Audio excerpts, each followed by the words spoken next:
అందరికీ నమస్కారం. నా పేరు రమ. నీతో చుంబనమే 6వ భాగం. రచయిత సునందారాం గారు.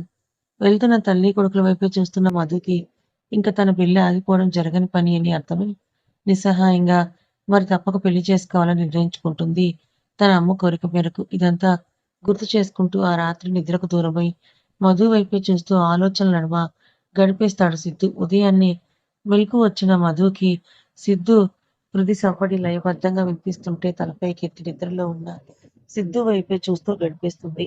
విశాలంగా ఉన్న నిద్రపై పరుచుకుంటున్న వెంట్రుకలని పక్కకి తప్పిస్తూ నిద్రలో కూడా ఎంతో అందంగా కనిపిస్తున్న తన పతిని కనురెప్ప కూడా వేయడం మర్చిపోయి చూస్తుంది. తన కంటే రంగు ఉండడం వల్ల తెల్లగా మెరుస్తున్న అతని మోము, లేత గులాబీ రంగులో వీసం చాటున మెరుస్తున్న పెదవులు చూస్తుంటే సిగ్గు విడిచి వాటికి ముద్దులివ్వమని మనసు పోరు పెడుతుంటే అతి కష్టంగా దాన్ని అదుపు చేసుకుని నవ్వుతున్నప్పుడు అతని బుగ్గపై పడే సొట్టకి ముద్దులివ్వాలనే తన కోరికని ఈ విధంగానైనా తీర్చుకుందామని మెల్లిగా అతని బుగ్గ వైపుకి తన పెదవుల ప్రయాణాన్ని మొదలు పెడుతుంది మధు. సిద్ధుకి మెలకు వచ్చినప్పుడు అతని బుగ్గకి చిరుముద్దుని కానుగ్గా ఇచ్చి లేచి వెళ్ళిపోవాలనుకుంటుంది. అందుకే అతన్ని గమనిస్తూనే తన పెదవుల ప్రయాణాన్ని కొనసాగించి తన పతి బుగ్గలకు అతి చేరువుగా వెళ్తుంది అనగా టక్కున కళ్ళు తెరిచిన సిద్ధు తనకి అతి చేరువలో ఉన్న పతి మోముని చూస్తూ సడన్ గా సిద్ధు కళ్ళు తెరవడం వల్ల బెదురుతూ అసలే పెద్దగా ఉన్న తన నయనాలు ఇంకా పెద్దవిగా చేసి నోరు తెరుచుకొని చూస్తూ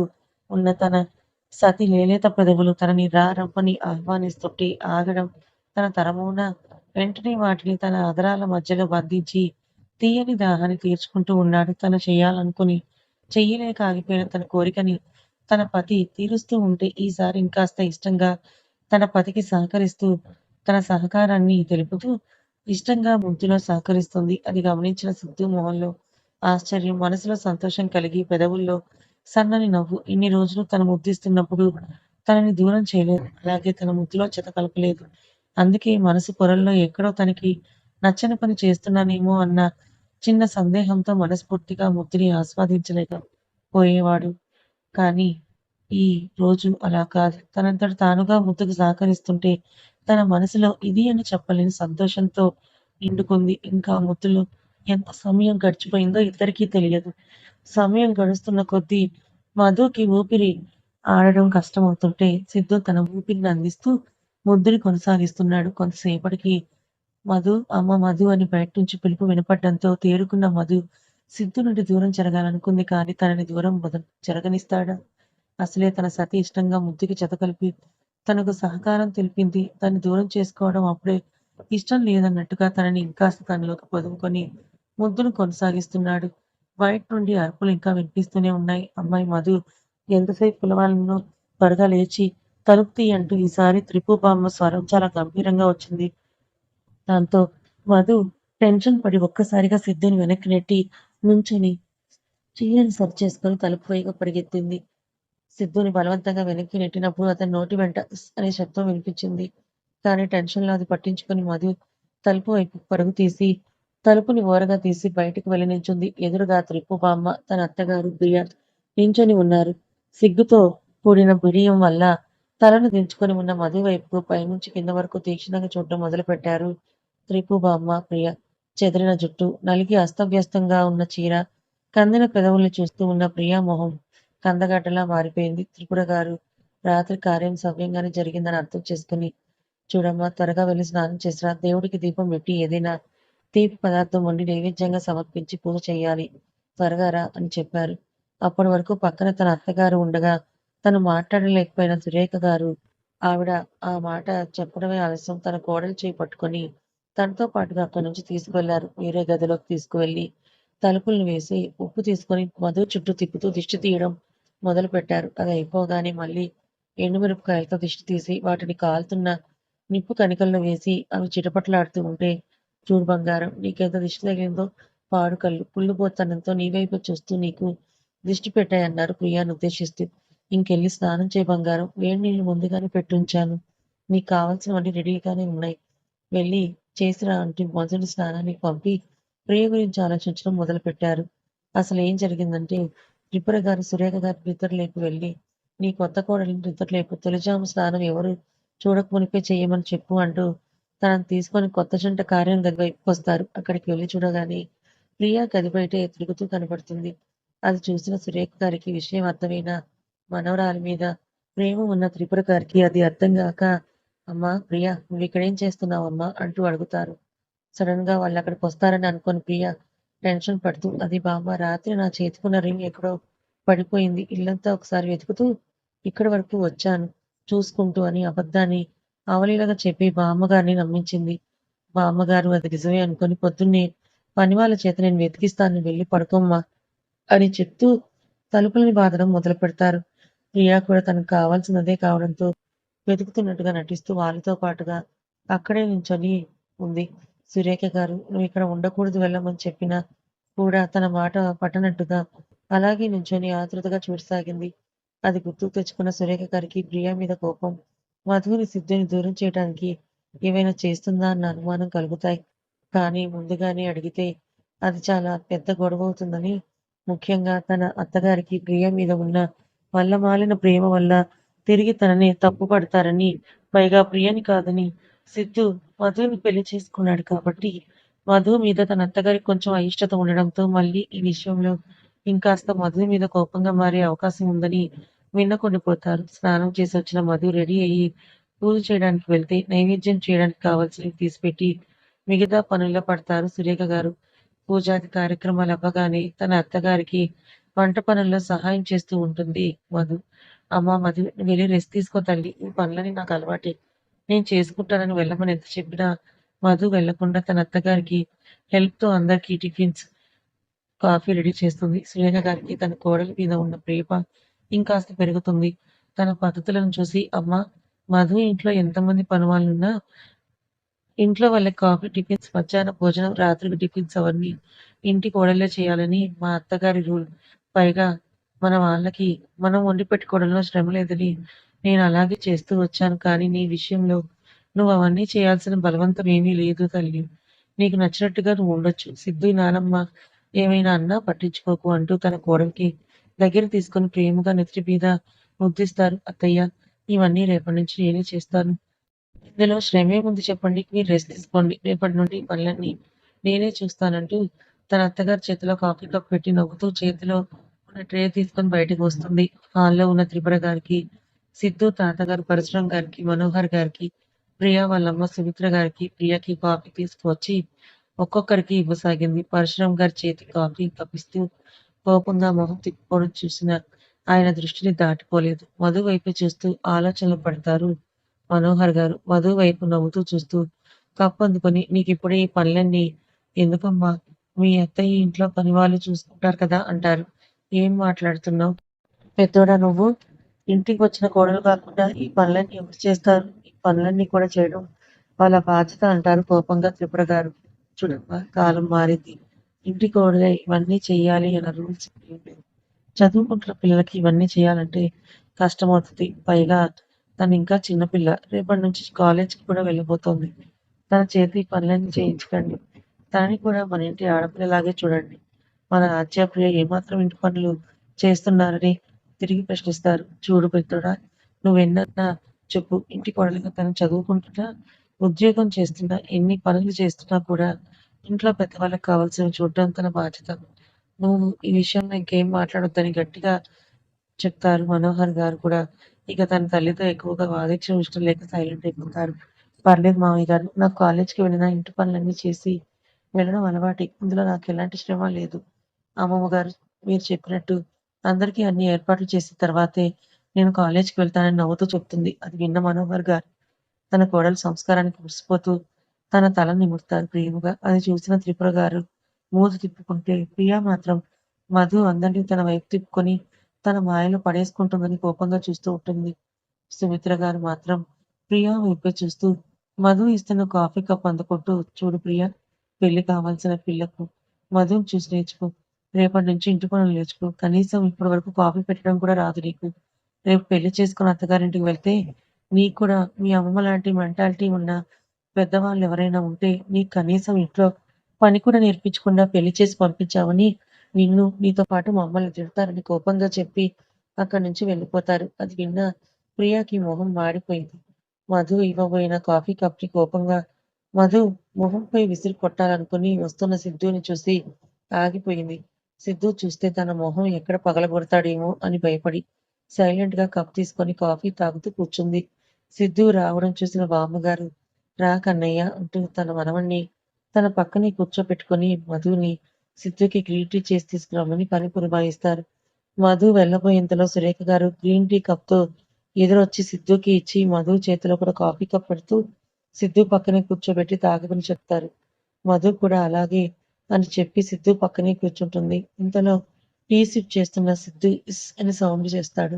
అయ్యో ఏమైంది అన్నయ్య అని త్రిపుర గారు సురేఖ గారు సిద్ధు వైపు చూసి పెదవి చిట్లి పంటిఘాటు కనిపిస్తుంటే అయ్యో అయ్యో పెదవికి ఏమైందంటూ అడుగుతూ పక్కనే ఉన్న మధుని చూసి విషయం అర్థమైన సురేఖ గారు నవ్వుకుంటూ పక్కకెళ్తారు. త్రిపుర గారు మాత్రం అయ్యో పెదవికి ఏమైంది అన్నయ్య అని కంగారుగా అడుగుతూ ఇప్పుడు ఈ వేడివి తాగితే ఇంకాస్త ఎక్కువ అవుతుంది తాగకని చెప్పి సురేఖ వెన్న తీసుకునిరా అని చెప్తూ హడావిడి చేస్తారు. మధు కూడా సిద్ధు వైపు చూస్తూ పెదవికైన గాయం చూడగానే అది ఉదయం తను చేసిందే అని అర్థమై సిగ్గుతో తల కొట్టుకుంటుంది మధు. సిద్ధు వైపు చూసిన మనోహర్ గారు పరశురం గారు నవ్వుకుంటూ అక్కడి నుంచి వెళ్ళిపోతారు. ప్రియా మాత్రం తను భయపడ్డదంతా జరిగిందని కోపంగా సిద్ధుని మధుని చూస్తూ తాగుతున్న కాఫీ గొంతుకు అడ్డుపడడంతో అసహనంగా మారి అక్కడి నుంచి వెళ్ళిపోతుంది. సురేఖ గారు పెన్న తీసుకొచ్చి మధు చేతిలో పెట్టి రాయమని చెప్తూ సుమిత్ర గారికి సైగ చేస్తారు. అది అర్థం చేసుకున్న సుమిత్ర గారు నవ్వుకుంటూ అమ్మ నీతో ఒక విషయం గురించి మాట్లాడాలని చెప్తూ త్రిపుర గారిని అక్కడి నుంచి తీసుకెళ్తారు. కొత్త జంటకి ప్రైవసీ ఇవ్వడం కోసం హాల్లో ఒంటరిగా మిగిలిపోతారు కొత్త జంట. తన చేతిలో ఉన్న వెన్నగిన్నె వైపు సిద్ధు వైపు చూస్తున్న మధు తను చేసిన పనికి సిగ్గుపడుతూ సిద్ధు వైపు తల పైకెత్తి చూడలేక తలని నేలకు అంకితం చేస్తుంది. సిద్ధు మెల్లిగా మధు వైపు చూస్తూ నువ్వు చేసిన పని ఏం బాగోలేదు బంగారం అని అంటాడు. మధు చేతులు నలుపుకుంటూ అది సారీ అండి. పొద్దున అమ్మగారు పిలుస్తున్నారని కంగారులో మీరెంతకీ వదలకపోతే ఏం చేయాలో అర్థం కాక మీ నుండి దూరం జరగడం కోసం కంగారులో మీ మీ అని చెప్పలేక ఆగిపోతుంది. నా లిప్స్ ని కొరికి నేను దూరం జరగగానే పారిపోయావు అంతేనా అంటాడు హస్కీగా నవ్వుతూ. మధు నుంచి మౌనమే సమాధానం అవుతుంది. చూడు బంగారం ఈ రోజు నాకు ఆఫీసులో అర్జెంట్ మీటింగ్ ఉంది కానీ నువ్వు చేసిన ఈ పని వల్ల నేను వెళ్ళలేక మీటింగ్ క్యాన్సిల్ చేసుకోవాల్సి వచ్చింది. దానికి నీకు పనిష్మెంట్ గట్టిగా ఉంటుంది. అదేంటో ఇక్కడ కాదు పద మన రూమ్ లో చెప్తానంటూ తన వైపే చూస్తున్న మధుని తన రెండు చేతుల్లోకి తీసుకొని ఎత్తుకొని మధు ఆశ్చర్యంలో నుండి తేరుకునేసరికి తమ బెడ్రూమ్ లోని బెడ్ పైకి తనని చేర్చి తన పైకి వాలుతూ ఇప్పటి నుంచి మధ్యాహ్నం వరకు నువ్వు బెడ్రూమ్ దాటి బయటకు వెళ్ళడానికి వీల్లేదు. అదే నేను ఇచ్చే పనిష్మెంట్. నాకు గాయం చేసిన అదే పెదవులతో నాకు మందు రాసి వాటి గాయం మాన్పిన తర్వాతే నువ్వు బయటకు కదులుతావు అని నవ్వుతూ చెప్పి మధు పెదవులపై దాడికి దిగుతాడు. ఆద్య అజయ్ రూమ్. తన గుండెలపై ఉన్న బరువుకి భారంగా కళ్ళు తెరిచిన ఆద్య తనపై ఉన్న అజయ్ని పక్కకు నెట్టాలని చూసి అది తన వల్ల కాకపోవడంతో అజయ్ వీపు మీద ఒకటిచ్చి ఒరే దున్నపోత పందిల నా మీద పడుకుని నన్ను అప్రం చేయాలనుకుంటున్నావా లేరా అంటూ వీపు మీద గట్టిగా గిచ్చుతుంది. ఆ దెబ్బతో నొప్పికి ఆ అని అరుస్తూ నిద్ర లేచిన అజయ్ పొద్దున నీకేం పట్టింది దెయ్యమా ఇలా గిచ్చుతున్నావు అంటూ కిచెన్ చోటు రుద్దుకుంటూ ఆర్చ మీద నుండి లేచి కూర్చుంటాడు. నాకు దెయ్యం పడడం కాదురా నీకే ఏదో కామపిశాచి పట్టినట్టుంది. కరువు ప్రాంతం నుండి వచ్చిన వాళ్ళ రాత్రంతా నా మీద పడి నిమిషం వదలకుండా నన్ను నలిపేశావు. కనీసం లేవడానికి కాదు కదా పక్కకు తిరగడానికి కూడా నా బాడీని పనికి రాకుండా చేశావు కదరా అంటూ అజయ్ వీపు మీద ఇంకో 4 దెబ్బలు వేయాలనుకుని ఓపిక లేక 2 దెబ్బలు వేసి నీరసంతో ఆగిపోతుంది. బంగారం ఇప్పుడు కొట్టడానికి నీకు ఓపిక లేదు కానీ లేచి ఫ్రెష్ అయ్యి ఏమన్నా తిని బలం తెచ్చుకున్నాక మళ్ళీ నా మీద ముష్టి యుద్ధానికి రంగంలోకి దిగుదు గాని ముందులే అన్నాడు. ఒరే దున్నపోతా ఇప్పటి వరకు నేను చెప్పేది కూడా అదేరా. కనీసం నాకు లేవడానికి కూడా ఓపిక లేకుండా నన్ను రాత్రంతా పీల్చి పిప్పి చేశావు కదరా నా వల్ల కావడం లేదంది నీరసంగా. ఆర్చని తన 2 చేతుల్లోకి ఎత్తుకొని బాత్రూమ్ వైపు తీసుకువెళ్తూ సారీ బంగారం. సంవత్సరం నుంచి సరైన తిండి లేని వాడి ముందు పంచభక్ష పరమాన్నాలతో ఉన్న విస్తరాకు పెట్టినట్టు నాకు నువ్వు దొరికేసరికి కంట్రోల్ చేసుకోలేకపోయాను. నన్ను క్షమించు బంగారం. నెక్స్ట్ టైం స్మూత్ గా హ్యాండిల్ చేస్తానంటూ ఆర్చ నుదుటి మీద ముద్దు పెట్టి తనకి వేడి నీళ్లతో స్నానం చేయించి కంఫర్ట్ గా ఉండే డ్రెస్ వేసి బెడ్ పై పడుకోబెట్టి రెస్ట్ తీసుకోమని చెప్పి స్నానానికి వెళ్తాడు. స్నానం చేసి రాగానే కిందకి వెళ్తాడు. ఆర్చకి తనకి టిఫిన్ కోసం.